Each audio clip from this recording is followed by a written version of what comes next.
Hey guys, so in this video, I have some questions about the discovery story of the Nag Hammadi text, right? And before I say anything, let me be clear, I'm not saying the texts are fake. I love the Gnostic texts. I love sharing the information and the message. If you aren't familiar, the Gnostic belief leads you to yourself, right? Instead of outside of yourself. The texts gently urge you to remember what you've known all along and just forgotten.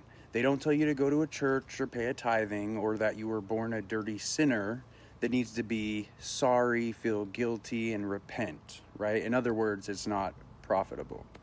But instead, the texts say that you were born asleep or ignorant. So don't blindly follow any belief system because it promises you some sort of salvation after death.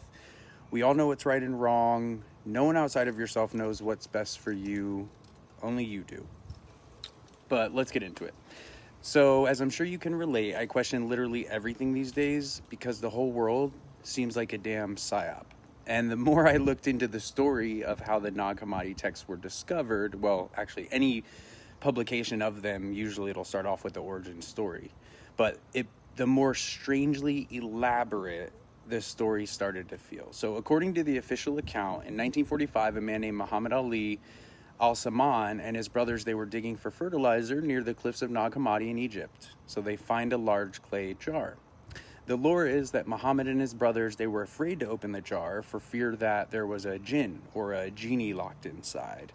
But apparently the possibility of finding money inside overpowered his fear, and he opened the jar anyway. So inside of this jar were these ancient manuscripts. They couldn't read them, they didn't know what they were.